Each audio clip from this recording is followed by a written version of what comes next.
All right, so today we're gonna, as Pastor said, that we are doing a series. So we are studying a book which is written by Kyle Idleman. So ang pamagat ng libro na to is One at a Time. So sabi nga, ito yung pinaka bird's eye view ng book na ito. Makikita natin kung ano yung summary. So part 1 ng book is that loving one at a time. So meron pong 6 topics dito at yung part 2 naman is living one at a time. So, okay. Last Sunday, ito yung naging topic ni Pastor. So mga hindi nakarinig ng kanyang topic, ang kanyang topic is that zoom lens. So ano yung zoom lens?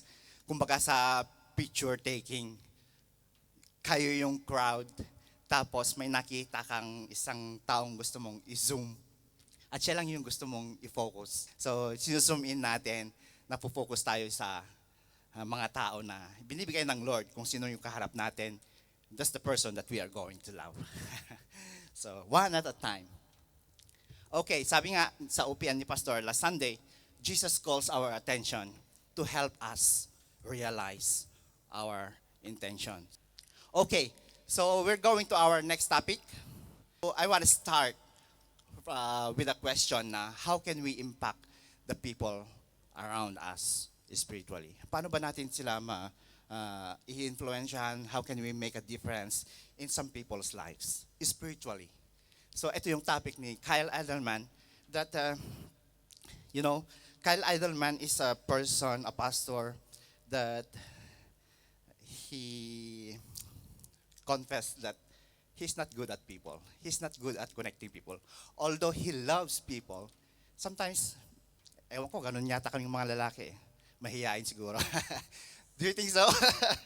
Mga lalaki is that we are not good at connecting. I don't know. I had the same parang personality with Kyle Idleman that sometimes it's hard to approach people.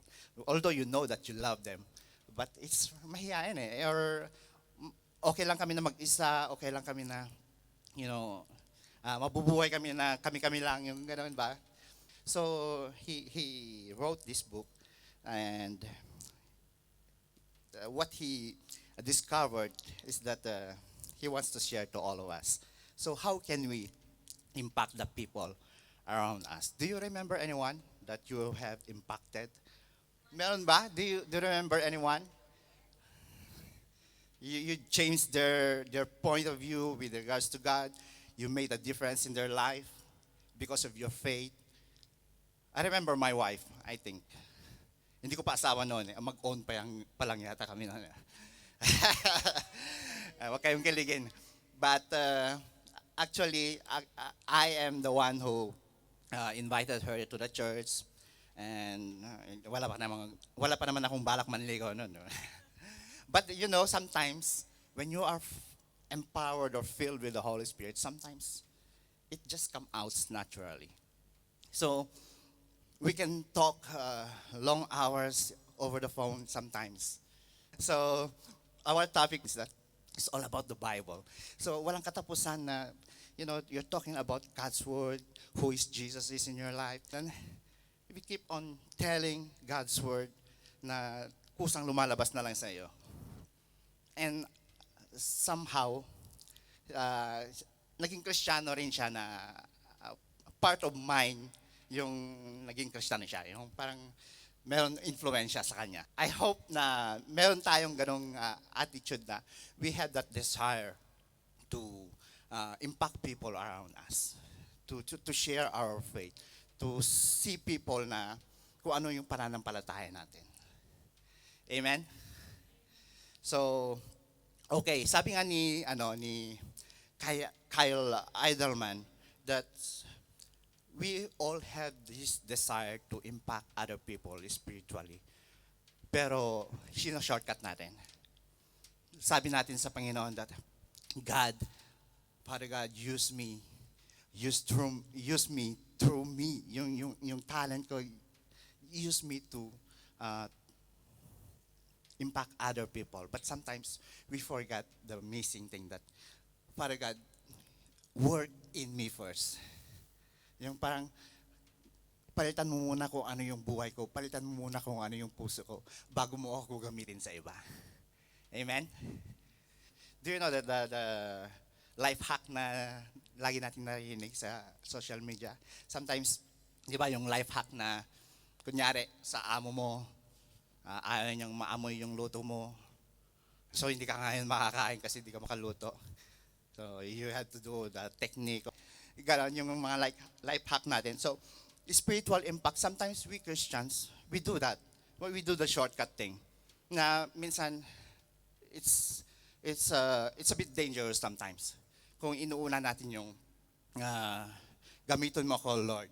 Pero hindi natin binabanggit that, Lord, change my life, change my heart first before you use me. Amen? So, sabi sa book, meron daw isang bus driver, ito si Linda Wilson Allen, na naging sensational siya. She was a bus driver, and one of yung reporter na nakapansin sa kanya, so sumakay siya, she rode in her bus, tapos kakaiba itong driver niya ito. Pagka yung may matandang uugod-ugod na parang sasakay sa kanya, buwaba siya, tinutulungan niya. Kung may mga taong walang pamasahe, sabihin niya, just pay what you can. Yung parang mabait, every person na sakay niya, kilala niyang pangalan. Naging suki niya yung mga ano.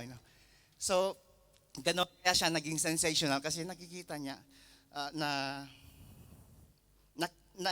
na-observe ng reporter na ito that this bus driver is really a different bus driver. That she was in the front page of a magazine or newspaper. So sabi niya that tinanong siya, she was interviewed that how does she do these things. So sabi niya, she starts her day with a prayer. Gumigising siya ng mga 2:30 ng umaga. Doon niya inuumpisan yung kanyang araw. Kaya niyo ba yon? While everybody's snoring, you gotta wake up and go to pray. Talk to your father. Yan. Sabi niya, so we talk. Sabi niya, kausap daw niya ang Diyos. According to the interview. So we talk. I asked God to show me my life. So, He shows me my life. He puts things in front of us. He could be working on my patience, or it could be someone less fortunate than I am, to give them shoes, or whatever the case may be. He'll show you. That's where my kindness comes from. Sabi ni Linda Wilson, according to the book. So, she starts her day talking to the Father, talking to God, Lord, show me my life. And along the day, she keeps on praying. So, everyone binibigay ni Lord sa kanyang harapan, she do the right thing. And napansin ng reporter that kakaiba talaga siya. So, she was sensational. Nagkaroon siya ng impact sa community. Okay, just one example, okay? So, pangalawang example is that si Mother Teresa. Do you know Mother Teresa? Si Mother Teresa is a nun. So, ginawa siyang saint because of her service to the poor. Siya ay isang nun sa India, Calcutta. Siya nga pala yung nag-establish ng Missionaries of Charity na nagkaroon ng nag-expand ng almost at least 132 countries. That the one that she established ay nagkaroon ng impact talaga. Nag-expand yung kanyang gawain. So missionary. So she is the one that helping the poorest of the poor. She's got this sincere communication with God every single day. Sabi niya, tinanong siya during the interview that what are the qualities na meron ka at nagawa mo ito. So sabi niya, I don't claim anything of the work. It is His work, si Lord daw. I am like a little pencil in His hand. That is all. So He does the thinking, He does the writing. The pencil has nothing to do with it. The pencil has only to be allowed to be used. Di ba ganon? So, napakaganda yung kanyang sinabi. Kaya nagkakaroon ng impact kasi ginagamit lang ako ng Panginoon. I have nothing to do with it. as long as I am willing to be used by God, there. Minsan ganun, ano, dapat ganito ang asal natin na we don't claim of the work, but it is God's work through us para abutin ang mga tao. Amen? Napakaganda. So, another one na nakita ni Idleman that gusto niyang matutunan kasi nga mayayain kagaya ko eh. So, he don't know how to connect. So, nakita niya si Jesus. Jesus also had the same practice that sometimes he go to a solitary place. Sabi nga sa Mark 1, that Jesus goes to a solitary place while everyone, the disciples, are still sleeping. He goes out earlier in the morning to pray to the Father. At paglabas niya, pagkatapos niya mag-pray, he knows what to do already. Iba talaga pagkausap mong Panginoon, ano? He gives you insight, He gives you this instruction. Ginagabayan ka niya eh. Alam mo na kung ano ang gagawin mo pagkatapos mo mag-pray sa Panginoon. So, napakaganda. Anong sabi ni Jesus? So, sabi niya sa John 12:49, "For I did not speak on my own, but the Father who sent me commanded me to say all that I have spoken. I know that this command leads to eternal life. So whatever I say is just what the Father has told me to say."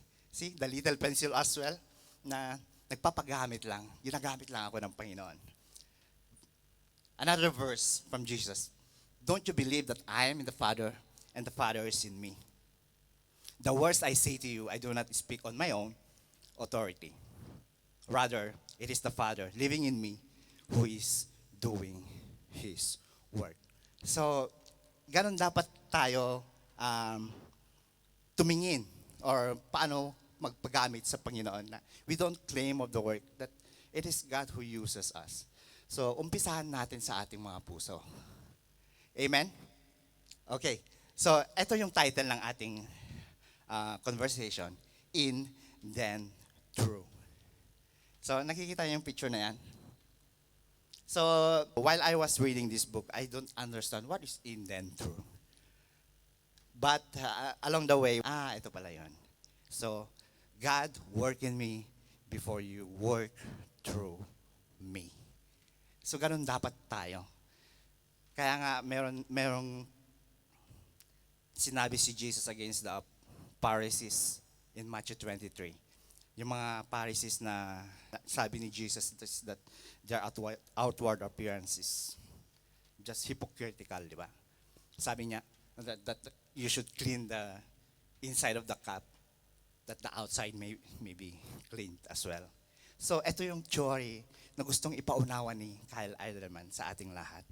That in first, then through. No wonder, no? The title of the book is that one at a time. Kasi medyo minsan sino-shortcut natin. That, Father God, use me to reach out other people, that we forget to do something in me first, Lord, before you use me. So, in, then, through. All right? So, okay. So, let's go to the heart of the problem. If there's one thing that I want us all to realize, or kung meron man akong gustong ibahagi sa inyo na natutunan ko while studying this word, is this one. That living a spiritual impact to the world begins by absorbing God's word. And again, living a spiritual impact to the world begins by absorbing God's word. Kung nakikita niyo yung balik ako sa picture na yan, ganun daw dapat eh. Yung alam mo yung kamatis ba yan? Tanim siya sa rooftop namin. May mga paso kami. So yung mga buto ng kamatis, sasaboy niya doon sa taas namin. Tubo-tubo naman. So meron kaming mga harvest in the rooftop. Nabubuhay yung mga buto. Again, living a spiritual impact to the world begins by absorbing God's word. Amen? Baka mas lalo pang makasama kung wala tayong word of God na basis of our faith. Ginagawa, like for example, okay, we bring people to church. Pero kulang tayo sa salita ng Panginoon. And then, only to find out that yung mga dinadala natin sa church, ganun pala yung church. Di makontrol yung mga ugali ng tao sa church.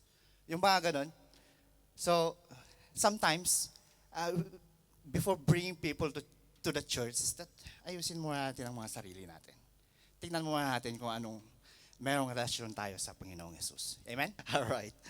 Okay, living a spiritual impact to the world begins by absorbing God's word. So what's the matter? So let's go back to the problem.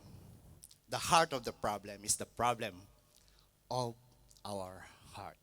Yung puso natin. Hindi yung nagpapump ng blood, our very self. So I wanna share this one, Matthew chapter 13. So this is the parable of the sower. Okay, let's begin by reading this one. That same day, Jesus went out of the house and sat by the lake. Such large crowd gathered around him that he got into a boat and sat in it, while all the people stood on the shore. Then he told them many things in parable, saying, a farmer went out to sow his seed. So, na-imagine nyo yung kagaya ng ginagawa ni Sister Jenny na a farmer went out to sow a seed. So, every time the Lord Jesus Christ teaches about the kingdom of heaven, He teaches through parable stories. Minsan kasi yung kingdom of heaven is hard to understand. That Jesus needs to tell a story. Kasi yung mga everyday life natin sometimes is familiar, easy to understand para i-compare kung ano talaga ang kingdom of heaven. So it's like a farmer. Who is familiar with the parable of the sower? Raise your hand. Okay.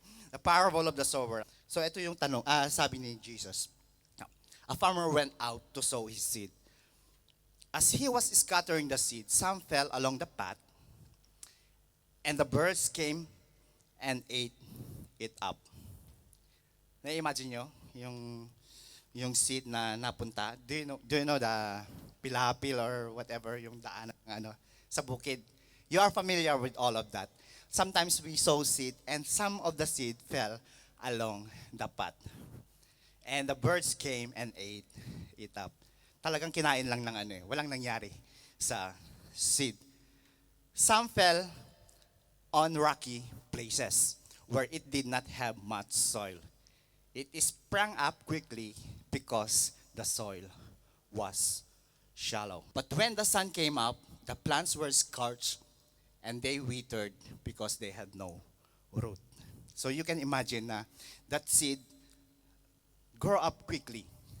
But because there's no enough soil in it, bigla rin yung nalanta or matay dahil sa init ng panahon, dahil sa araw.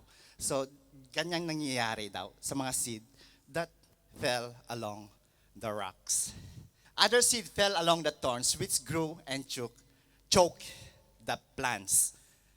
Paano ba itong sabihin? Yung mga thorny plants, yung napasama sa mga thorny plants. So yung seed napunta doon sa thorny plants that choke the plants. So what will happen, do you think? Does the plant grow naturally? I don't think so kasi may kaagaw yung di ba? May kaagaw yung plant. So later, Jesus Christ will explain the meaning of the parable. But this is what the kingdom of God is like. Sabi niya, still other fell on good soil where it produced a crop 100, 60, or 30 times what was sown. So you can imagine, pag nagsasaboy tayo, we sow the palay on the field, dumadami yung makikita natin. Tapos pag namunga, dami-dami. If you sow one sack, probably, the harvest is magiging 100 times or 60 times or 30 times. That's the joy of sowing God seed. Sabi ni Jesus, whoever has ear, let them hear. So, the kingdom of heaven is like a parable of the sower that when a farmer sowing his seed, it lands to different kinds of soil. So, ibig sabihin pala nito, mga kapatid, kasi na-explain dito sa parable na to, that these kinds of soil are the people who listen to God's word. Tayo, mga kapatid, kagaya nung crowd na, can you imagine? Jesus is standing in the boat, and this is the seashore. Jesus went on to proclaim the kingdom of God, sharing God's word, and it lands to different soil. Imagine the crowd. Dito, ganito niya tinitingnan. This is how Jesus see the people who are listening to God's word. That we are that different kinds of soil who are receiving God's word. So, mamaya titingnan natin, what kind of soil are we? Are we a good soil? Are we a rocky soil? Or are we that thorny soil? What else, the other one? Are we that soil na yung path? That we, nakikinig lang tayo ng salita ng Panginoon. We listen to God's word, but pasok dito, labas doon. Without even understanding the meaning of God's word. So this is what Jesus is trying to tell to all the people who listens to Him. So makikita ko dito na every time we share God's word, it lands to different soil. Maging dito sa church natin, we are not exempted. Kasi alam ko na lahat tayo may iba-ibang personality or iba-ibang klase ng puso. Nagsishare tayo ng salita ng Panginoon dito, but somehow, yung reception ng seed or God's word in our hearts, iba-iba yung effect. So, these are the different kinds of hearts, sabi nga niya na we ignore. Kaya hindi nag-grow yung seed because we ignore. Pasok dito, pero hindi natin maintindihan. Labas dito sa kabila. So, example lang to kasi si Jesus nagsasabi dito that the listeners of God's word, iba-iba yung effect sa tao. Depende kung ano yung pagtanggap natin. That's why my OPM is that if we leave an impact to the word, let's begin by absorbing God's word. Let's understand the meaning of God's word in our life para tayo ay mamuha.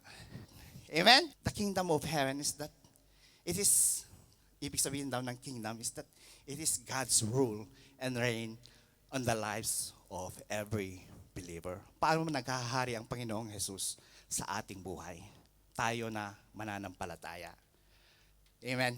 So, every time that the Word of God is being preached, let's understand.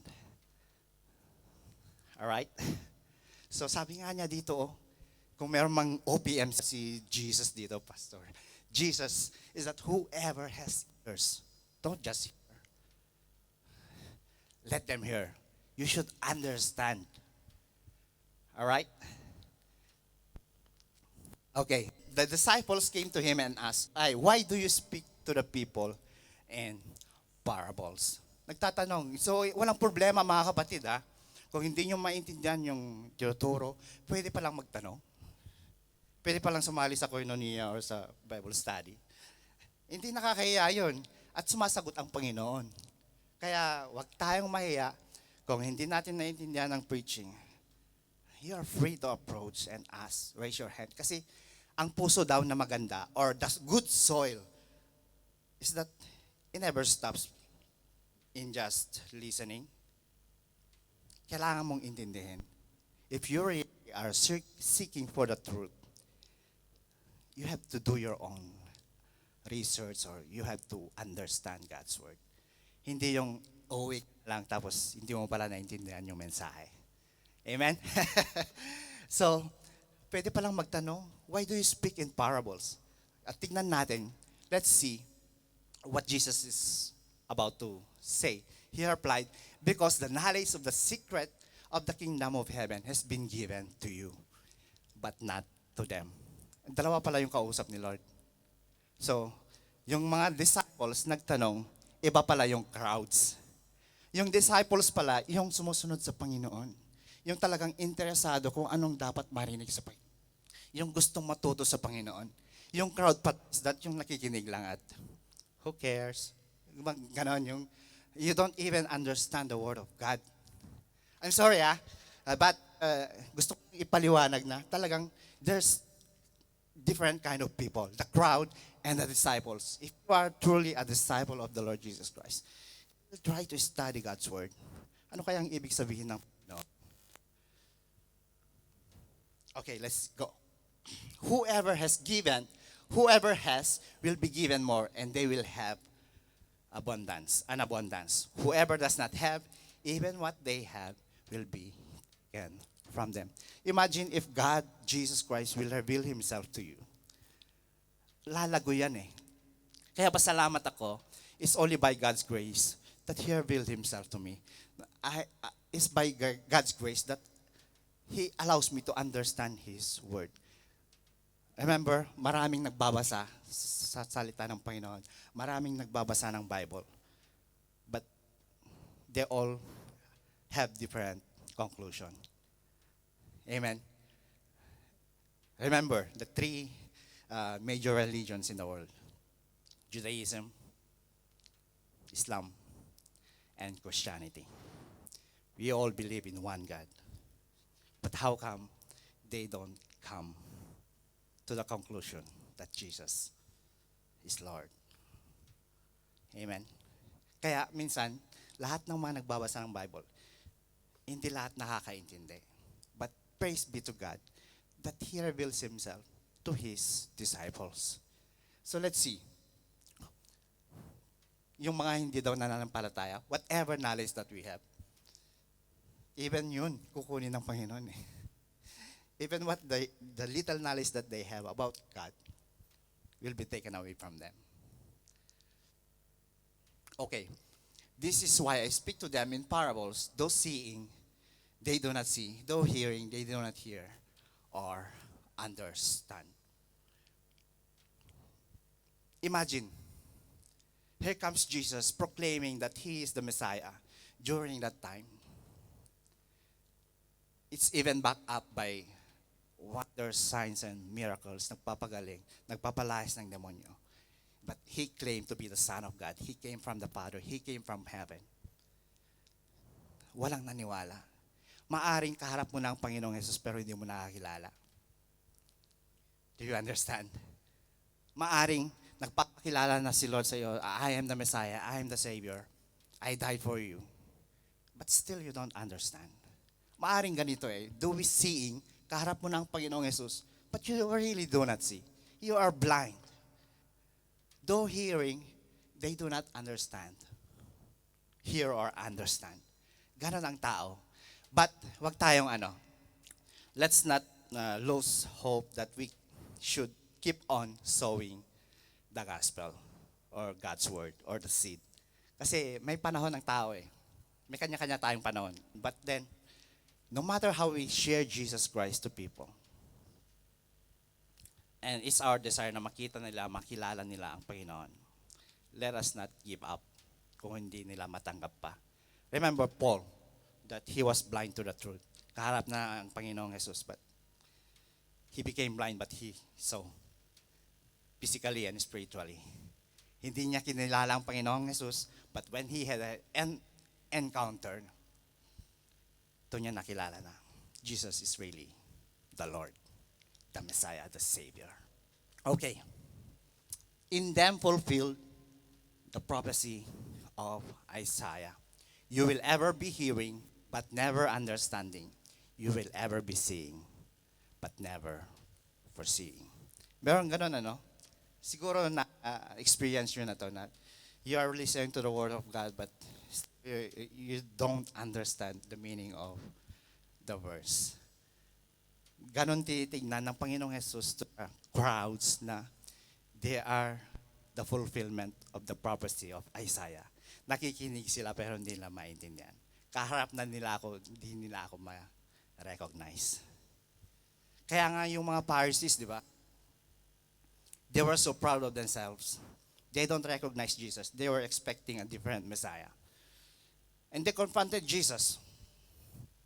What? Are we blind too? Sabi ng mga Pharisees kay Jesus. So I'm glad that you claim that you are not blind. Kasi kung hindi nyo claim na nakakita kayo, you are not guilty of sin. By denying that who Jesus Christ in our life, doon natetest kung nakakita nga tayo or hindi. Ganon ang mga Pharisees. Kaya nga sabi niya, woe to you, you blind guides. Mga bulag sila. They are the expert of the law. Memorize nga nila yata yung Bible eh. All of the prophecies about the coming Messiah, but still, they did not recognize Jesus. All right. For this people's heart has become calloused. Mga tao, callous is yung, nagkakalyo daw. Yung manhid na. Makapal na yung balat na kahit anong pangungusap mo ng salita ng Panginoon, talagang deadma. They don't understand. They hardly hear with their ears and they have closed their eyes. Otherwise, they might see with their ears.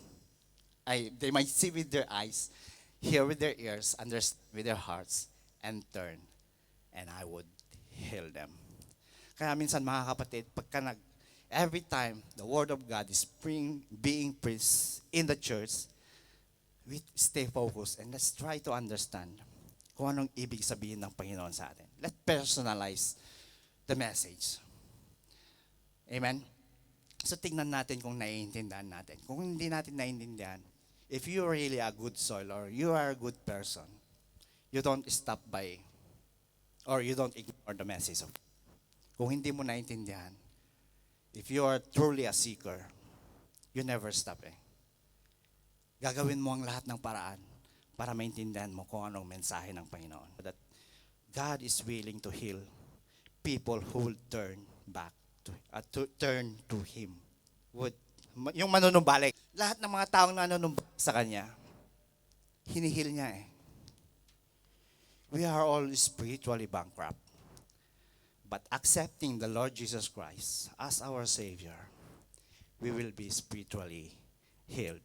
Kung manunumbalik lang ang makasalanang tao sa Panginoong Jesus, God will heal that person. Amen?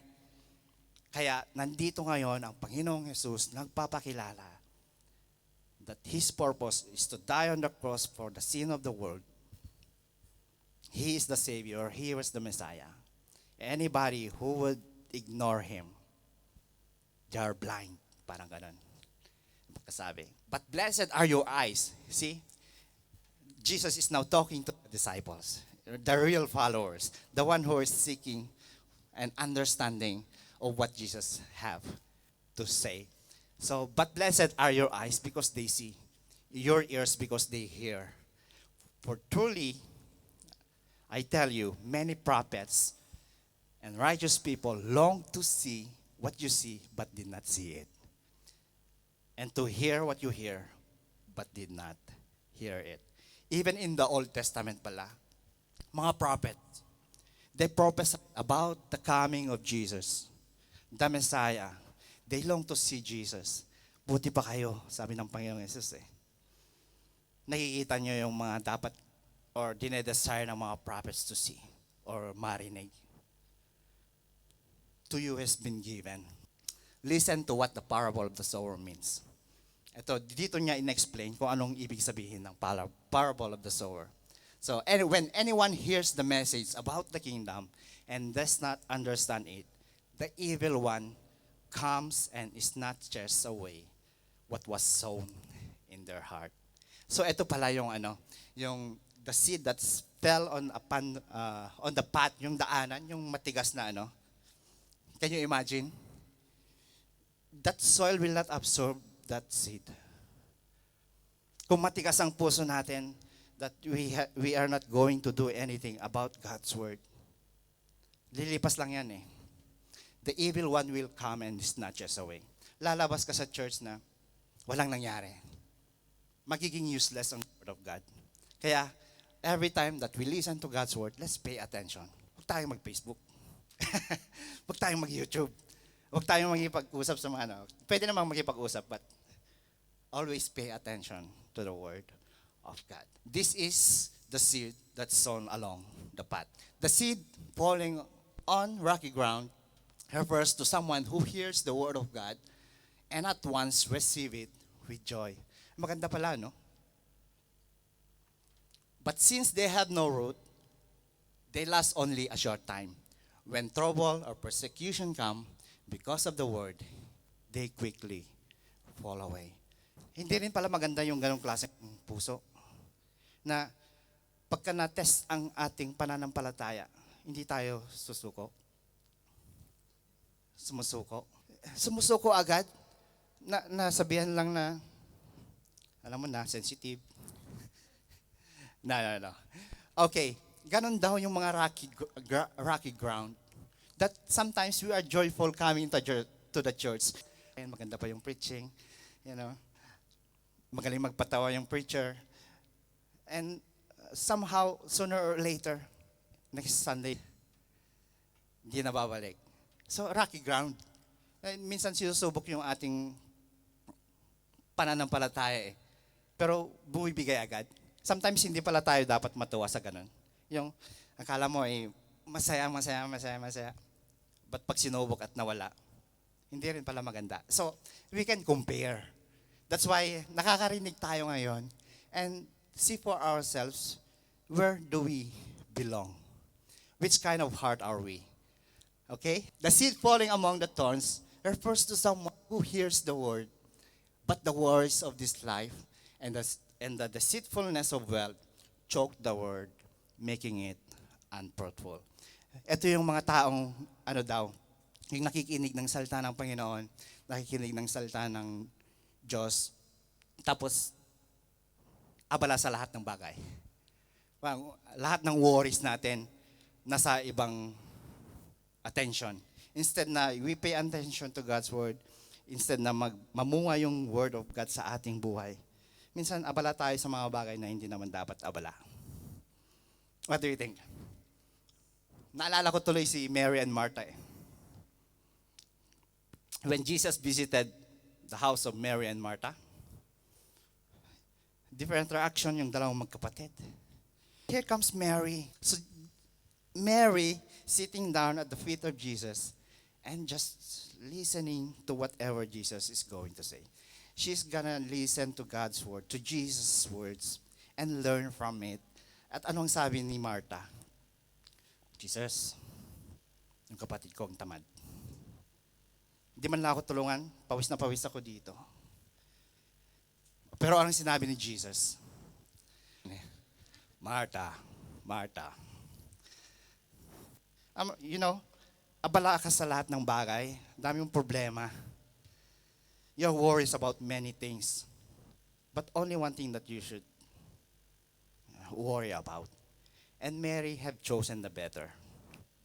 She stayed with me and listened to my words or instruction. She just want to spend time with me. Right? At hindi, sabi ni Jesus, hindi yon mawawala sa kanya. Minsan abala tayo, we have a lot of worry, sabi nga. Instead of paying attention, listening to God's word, Jesus, the deceitfulness of wealth choke the word, making it unfruitful. Because we are driven by money or greed. Instead na mag-focus sa ating relasyon sa Diyos. Okay, but the seed falling on good soil refers to someone who hears the word and understand it. Dito nasabi na, this is the one who produces a crop yielding 100, 60, or 30 times what was sown. So, ganun daw. So, yung mga nakikinig. Kaya, tignan natin mga kapatid, where we belong. So, kung baka sa pagsubok to, sa exam, tinuturan na tayo ng Panginoong Yesus kung anong nakabuti. Let's always choose the good soil here.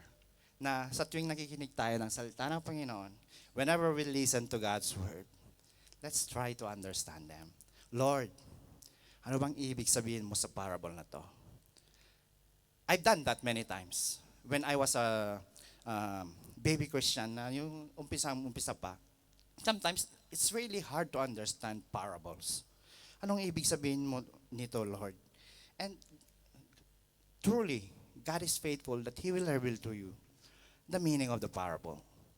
Isang oras ko patititigan ang Bible na to, yung istorya na to, but praying to God, Lord, help me understand. What do you mean by this? And God is faithful. Amen? Kaya, let's decide to be that good soil.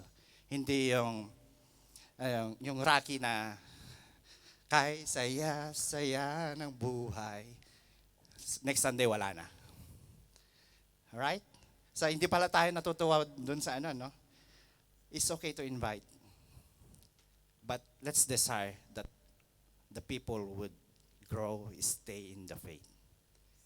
Pag sinubok ng problema, mananatili ang pananampalataya sa Diyos. Hindi mawawala sa church, ano? So, let's not be discouraged. Tayo naman, sowers. Tayo na nagbabahagi ng salita ng Diyos. Let's not be discouraged. Kung kukunti ang tao sa church, ang mahalaga, may nakikita tayong nananatili. Ito yung mga nagtagal, ito yung mga workers, di ba? So let's keep on sowing seeds. Kasi iba-iba talaga ang puso ng tao. But let's not give up. Amen? God knows our desires. So, again, how can we impact people around us spiritually? Paano? So, let's begin by observing God's Word. Intindihan natin ang salita ng Diyos. Tandaan nyo to Living a spiritual impact to the world begins by absorbing God's Word. Kaya sabi ni Jesus sa mga disciples that you are the light of the world. Wala nang sino man na may ilaw at itatago lang sa ilalim ng kama or kumot or basket. The purpose of the light is to give light to everyone in the room. Ganun daw. So, magpagamit tayo. Let's be the light of the world. Let's soak in ourselves with God's Word. So sabi ko doon sa statement ko sa ating social media, that our reaction to God's Word is a manifestation of our heart's condition. Kung ano pala, kung how you treated God's Word, kung inignore mo lang, doon nakikita kung ang puso mo talaga is matigas. Pero kung napakinggan mo ang salita ng Diyos, inintindi mo, and you are sincerely seeking for the truth, yun daw yung magandang puso. Kaya minsan, ang salita ng Diyos is a test of our heart. Anong klaseng puso tayo? Tinatanggap ba natin or ini-ignore natin ang salita ng Diyos? So, do you agree? It is a test. Parang salamin lang yan Ang salita ng Diyos parang salamin. It's like a mirror. Kung babasahin mo ang Word of God, it tells you if you are madumi ang mukha mo or hindi. Ganun daw kung ano ang treatment mo sa salita ng Panginoon. It is a test. What kind of heart are we? Are we the good soil? Are we the thorny soil? Or are we that rocky? Or yung along the path? If there's a challenge that I want us all to understand, ngayon na alam natin that how to impact people around us, anong gagawin natin ngayon? If there's one thing na gusto kong i-challenge sa inyong lahat, is that do your own reading about God's Word. Intindihin natin. Magbasa tayo ng salita ng Panginoon. Kaya, minsan pagka punong-puno ka ng salita ng Panginoon, kusa na lang lumalabas The abundance of the heart, the mouth speaks. Sabi nga. Kaya, habang basa tayo ng basa, kusa na lang lumalabas. Again, I challenge you. Do your own reading. Read, research, who is Jesus in our life. Amen? And that is the gospel.